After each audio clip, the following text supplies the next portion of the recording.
Assalamualaikum warahmatullahi wabarakatuh. Selamat sore Waalaikumsalam warahmatullahi sahabat BKMFM dimanapun Anda berada. Senang sekali di hari ini kembali saya menemani Anda lewat syari senandung nasyid dan berita Islami untuk edisi siar Sabtu akhir pekan gelaran ke-13 Agustus 2022 bersama Ustaz Susilo nanti berbagi pembahasan kitab Nasoil Ibad untuk hari ini. Bab Ar-Rubaiyah atau bab yang keempat, masih dari makalah yang ke-18. Assalamualaikum Ustaz. Waalaikumsalam warahmatullahi. Ya, sehat ya. Alhamdulillah. Oke. Kalau yang makalah ke-18 ini menitik beratkan kemana? Tentang jawahir. Jawahir itu jamak dari jauhar. Jauhar itu artinya mutiara. Mutiara itu berarti keistimewaan yang dimiliki manusia. Oh, Masya Allah ya. Jadi mau jadi apapun kita atau pada saat kita jadi emas ditempatkan dimanapun tetap emas ya. Ketika kita hanya sebuah kaca ditempatkan dimanapun tetap kaca walaupun dia berkilau seperti itu. Apalagi dia sebuah berlian atau permata ya. Baik sahabat BKMFM dimanapun Anda berada, kami juga mengundang partisipasi Anda di 0735481800 atau SMS dan WA di 081172418000. Kita akan dengarkan bersama-sama isi dari kitab Nasoil Ibad untuk makalah yang ke-18 bab Ar-Rubaiyah. Silakan Ustaz. Terima kasih Mbak Ocha, jazallah Sayyidana Muhammad dan ana khairan jazallah Sayyidana Muhammad dan ana mawa'alu. Assalamualaikum warahmatullahi wabarakatuh. Waalaikumsalam warahmatullahi. Alhamdulillah, alhamdulillahil qail fi kitabihil karim. A'udzu billahi minasyaitonir rajim. Qalu subhanaka la ilma lana illa ma 'allamtana innaka antal alimul hakim. Wassalatu wassalamu ala sayyidina Muhammadinil qail. Ala inna fil jasadi mudghah in sholahat sholahal jasadu kulluh wa in fasadat fasadal jasadu kulluh ala wahiyal qalbu wa ala alihi wa ashabihi wa mawalah la haula wa la quwata illa billah. Pendengar DBKM, kaum muslimin dan muslimat sejangkau siar yang insyaallah sore hari ini kita semua diberkahi Allah dengan umur yang panjang, dengan rezeki yang baik, dengan keimanan yang terus bertambah. Karena bisa jadi sore ini iman kita sedang surut, tapi semoga iman kita sore ini sedang pasang semua. Dan seperti biasa kita akan baca Al-Fatihah satu ulang untuk kita semua yang hadir on air hari ini dan juga nanti yang melihat di YouTube, insya Allah juga akan sampai di YouTube. Semoga apa yang kita dapatkan akan menjadi keberkahan hidup kita dan juga muwasalah ilmu kita kepada muallif dan juga musyarrih hadzal kitab ala hadini as-salihah wa ala kulli niyatin sholihah wa ala ma nawabi salafuna sholihun ajarakumullah. Al-Fatihah.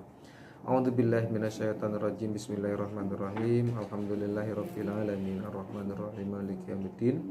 Iyyaka na'budu wa iyyaka nasta'in ihdinas siratal mustaqim siratal ladzina an'amta 'alaihim ghairil maghdubi 'alaihim waladdallin.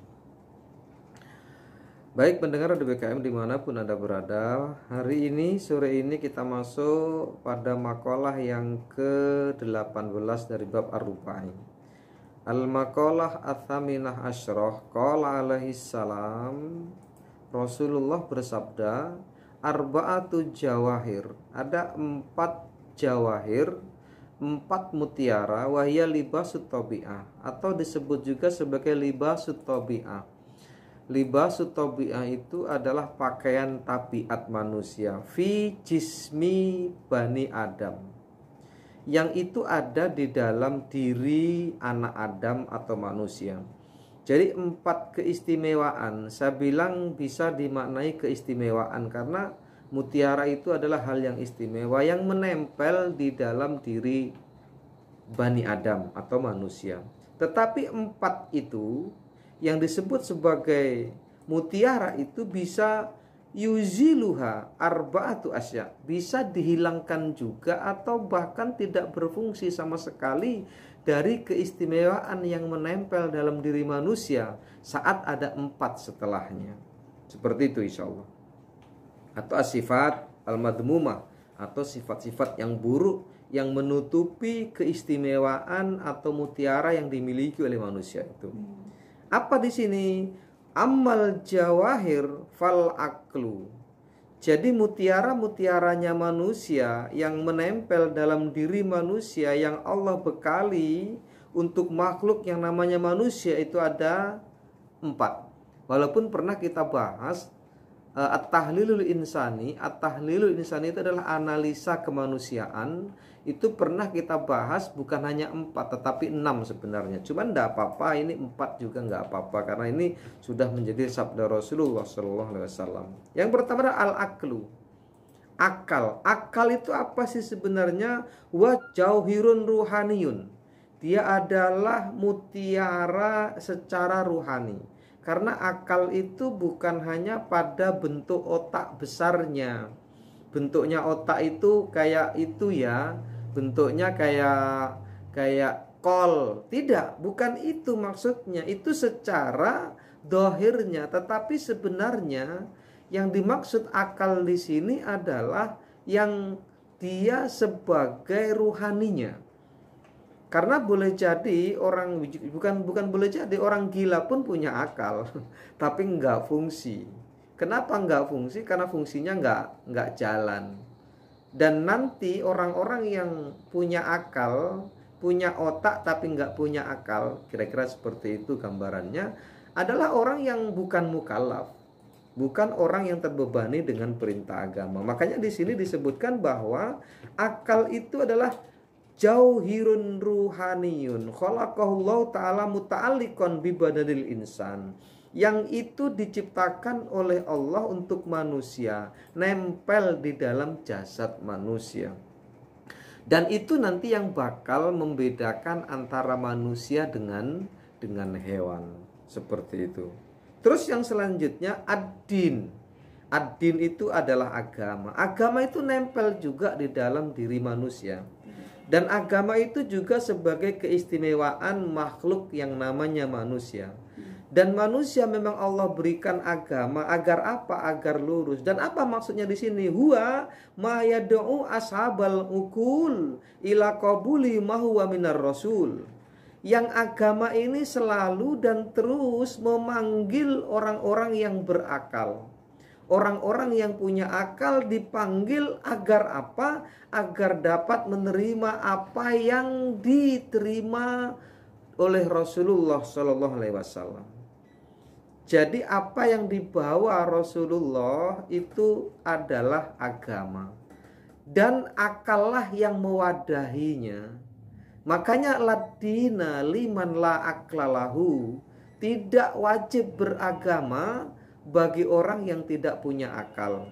Rufi al-qalam yang artinya adalah catatan amal buruk dan catatan amal baik itu tidak ditulis oleh malaikat penulis amal kepada siapa? Salah satunya kepada orang yang nggak berakal, orang yang tidur, orang anak kecil yang belum balik.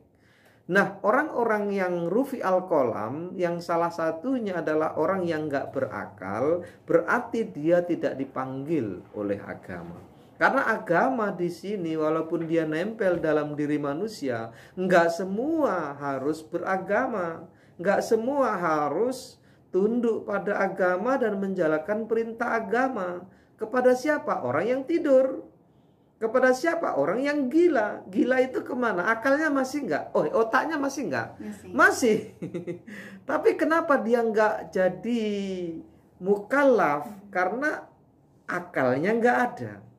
Otaknya ada tapi akalnya nggak ada. Otaknya ada tapi nalarnya nggak ada. Makanya dia tidak terbebani perintah agama. Dan dia menjadi rufi al-qalam. Tuh yang kedua. Yang ketiga kemudian al-haya. Al-haya itu sudah kita maklumi adalah malu atau rasa malu, bukan kemaluan tapi rasa malu. Wal amalu soleh, yang keempat baru amal soleh. Jadi ternyata pendengar DPKM dimanapun Anda berada, manusia itu Allah ciptakan dengan sebutan makhluk yang sempurna sebagai khalifah Allah. Memang Allah telah memberikan 4 keistimewaan. Yang pertama, manusia dikasih akal, yang kedua dikasih agama, yang ketiga dikasih rasa malu, dan yang keempat dikasih amal soleh. Dan kecondongan orang untuk berbuat baik itu selalu ada, Mbak. Seburuk apapun manusia.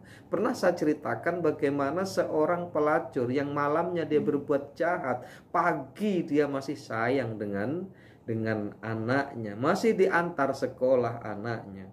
Seorang laki-laki penjahat, dia malamnya baru membunuh orang untuk merampas hartanya, pagi dia masih sempat menyuapi anaknya, pagi dia masih mengantarkan anaknya sekolah. Dia berharap agar dia nanti tidak diikuti oleh anaknya. Dia berharap anaknya bakal jangan seperti dia. Dia mengerti bahwa perbuatannya itu jahat, dan dia menginginkan anaknya tidak meniru dia. Selalu seperti itu. Orang yang jahat tidak ingin juga menjadi jahat anaknya. Tidak ada estafet keburukan di sana. Pasti itu, Mbak. Kenapa? Karena memang Allah sudah tanamkan dalam diri manusia al-amalus soleh, yang dalam analisa kemanusiaan yang pernah kita kaji at-tahlilul insani itu sebagai ghorizah fitriyah, atau amal soleh ini bisa disebut chief ketuhanan. Apa chief ketuhanan? Chief ketuhanan itu adalah kecondongan manusia untuk selalu berbuat baik, gitu. Nah, tinggal seberapa nyalanya chief ketuhanan itu dalam diri manusia. Nyala tidaknya itu tergantung pada perilaku dan kehidupan lingkungan, dan juga internal dirinya. Internal dirinya akan mewarnai chief ketuhanan atau amal soleh itu, juga eksternal dalam dirinya. Nah, pendengar DPKM dimanapun Anda berada. Lalu kita masuk dalam intinya, bahwa pembahasannya adalah al-jauhar itu tadi, atau al-jawahir itu tadi, bisa lenyap, bisa hilang dengan 4 perkara yang datang, yang disebut perkara al-madhmumah, perkara yang buruk. Yang pertama, fal ghadabu yuzilul akla. Orang marah atau marah itu akan menghilangkan akal. Nah ini, Pak. Jadi walaupun manusia Allah berikan keistimewaan akal yang bisa mendeteksi baik buruk, yang bisa mendeteksi dan menilai ini layak atau tidak layak, ini panjang atau pendek, ini bagus atau tidak, ini lama atau sebentar, ini panas atau tidak, ini Masya Allah. Jadi akal itu luar biasa. Makanya sampai ada dalam ilmu filsafat mengatakan bahwa akal itu bekerja dengan benar. Dan seandainya manusia tidak lagi dibekali, tidak lagi dikasih nafsu oleh Allah, maka sebenarnya tidak perlu juga agama. Kenapa? Karena akal bekerja secara benar. Dia akan selalu benar. Ketidakbenaran akal itu karena ada nafsu, yang termasuk salah satunya adalah al-ghadab. Al-ghadab itu bahagian dari nafsu yang Allah tanamkan di dalam sisi kehidupan manusia yang lain. Andai Allah tidak memberikan ghadab, tidak memberikan nafsu yang melahirkan ghadab, melahirkan marah tadi, maka sebenarnya tidak perlu agama. Cukup Allah memberikan akal saja, tidak perlu agama. Kenapa? Karena di sini disebutkan fal ghadabu yuzilul akla, karena ghadab, marah itu adalah penghapusnya akal, penghilang akal. Wa huwa nurun fil qalbi ya'rifu bihil haqqa wal batil. Dan ingat bahwa akal ini sebenarnya adalah cahaya di dalam hati yang akan tahu, mengetahui apa-apa yang baik dan apa-apa yang buruk. Jadi sebenarnya apapun yang terjadi dan yang akan terjadi, apapun yang menimpa manusia, apapun yang dilakukan dan yang difikirkan manusia itu sebenarnya bersumber dari akal. Karena akal itu adalah cahaya. Yang cahaya itu akan menyebar ke segala arah, ke segala mata penjuru arah, sampai nanti pada akhirnya dia akan masuk ke dalam kolbu itu sendiri. Nah, kolbu itu akan lahir setelah akal berpikir. Nah, itu nanti akan lebih panjang pembahasannya. Tapi yang jelas bahwa yang cahaya berpikir itu masuk ke dalam hati, yang kemudian dia bisa mengikuti, bisa memahami mana yang baik dan mana yang benar. Ruwiya annahu qol, dan diriwayatkan bahwa Rasulullah SAW bersabda, qala ya Muawiyah, duhai Muawiyah, iyyaka wal ghadab fa innal ghadaba yufsidul iman kama yufsidus sibrul asala. Iyyaka itu hai, duhai, jauhilah. Jadi Rasulullah ngomong sama Muawiyah, hai Muawiyah, jauhilah olehmu al-ghadab, hindarkan darimu marah. Fa innal ghadaba yufsidul iman, karena sesungguhnya marah itu adalah penghancur iman. Dia yang akan menghancurkan keimanan seseorang. Dia yang akan merusak keimanan seseorang. Kama yufsidus sibrul asala, sebagaimana jadam. Jadam itu adalah perkara yang pahit. Maka kemarin sudah kita bahas tentang sod ba ro. Sod ba ro itu bisa maknanya sabar, bisa maknanya adalah jadam yang pahit, atau bisa maknanya brotowali, atau bisa maknanya adalah kulit kayu yang mempunyai getah. Yang kesemuanya itu adalah pahit. Makanya sabar itu pahit. Jadi sabar itu ya sudah maknanya pahit. Dan sesuatu yang pahit disebut asibru. Kalau asobru itu sabar, kalau asibru itu adalah pahit. Apapun yang pahit bisa dimaknai sebagai asibru. Makanya asibru di sini dimaknai sebagai jadam atau hal yang pahit, atau kalau dalam bahasa kita brotowali.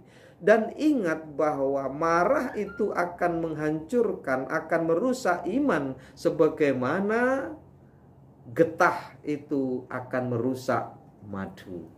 Jadi madu kalau dicampur dengan brotowali, hilang nggak madunya? Hilang. Tetap ada, tapi rasanya iya, rasanya udah pahit gitu, udah hilang madunya. Nggak usah banyak-banyak. Sekarang begini, ada makanan yang halal, satu ember, halal dan baik, manis dia. Terus dikasih racun sedikit. Jadi nggak diminum, Mbak. Nggak jadi, walaupun sedikit, tetap dia akan jadi masalah. Sekarang dibalik, racun yang satu ember dikasih madu sedikit, tetap nggak mau. Inilah, Mbak. Kenapa? Karena yang buruk itu walaupun sedikit berbahaya. Makanya su'ul khuluqi yudi, keburukan budi pekerti itu akan menjalar. Menjalar itu maksudnya apa? Akan menjadi api dalam sekam. Sepertinya tidak ada, tapi lama-lama sekam itu akan habis oleh api dimakan pelan-pelan. Sebagaimana api memakan kayu bakar, sama itu sebenarnya. Dan itu sifat yang digambarkan sebuah keburukan. Keburukan itu seperti itu, Mbak. Tuh. Jadi kata Rasulullah seperti itu. Ruwiyal Baihaqi al-hasad. Al-hasad itu maksudnya gini. Hasad itu hasud, atau kalau dalam bahasa yang lain, wal hasadu huwa tamanna zawalani matil ghair. Dan yang ketiga adalah hasad yuziluddin. Hasud atau iri atau dengki itu dalam kitab ini disebutkan akan menghilangkan agama seseorang. Agama bisa akan hilang, Mbak. Agama yang ditegakkan akan hilang karena dia hasad. Kita tahu hasad itu apa sih sebenarnya? SMS. Suka melihat orang susah, susah melihat senang melihat orang susah, susah melihat orang senang. Tuh SMS, hasad itu. Nah, hasad ini disebutkan oleh Imam Nawawi, huwa tamanna zawala nikmatil ghair, yaitu mengharapkan keburukan nikmat atau berkurang nikmat untuk yang lain. Jadi artinya orang itu seneng banget saat orang gak dapat nikmat. Orang dengki itu melihat orang senang susah, dan dia akan susah melihat orang senang. Siapa seperti itu? Dia mengharapkan tetangganya itu yang dihasudi, tetangganya yang dia hasad dengannya, itu seneng banget melihat saat nikmatnya turun. Sampai mendengar bahwa kalau bulan kemarin cerita tetangganya kepada dirinya bahwa karetnya itu nimbang setengah bulan 1 ton. Wah gitu kan. Bulan berikutnya kok dengar tinggal setengah ton, seneng itu Pak. Segitunya orang hasad tuh Pak. Nggak usah setengah ton lah, mungkin 800 kintal, 88 ya 800 kilo. Itu dia akan seneng gitu loh Pak. Oh turun tuh, seneng. Begitu bulan berikutnya naik 1,5 ton, oh meriang dia Pak. Ini orang hasad. Nah orang yang seperti ini akan menghilangkan agamanya. Artinya apa? Agama itu berkenaan dengan ibadah Mbak. Sholatnya jadi hilang karena dia hasad. Zikirnya akan hilang karena dia hasad. Maksudnya amal ibadahnya hilang. Maksudnya agamanya itu amal ibadahnya hilang. Seperti itu. Dan ingat di dalam sebuah hadis yang lain Rasul bersabda, iyyakum wal hasada fa innal hasada yakulul hasanat kama takulun narul hataba. Hai kalian, jauhilah oleh kalian, wanti-wanti Rasulullah kepada umat dan sahabatnya. Hai kalian, jauhi yang namanya dengki, karena sesungguhnya dengki itu akan memakan kebaikan-kebaikan kalian sebagaimana api memakan kayu bakar. Insya Allah itu dulu Mbak, nanti selanjutnya kita akan bahas lagi kalau nggak ada yang bel. Oke, sahabat BGM FM dimanapun Anda berada,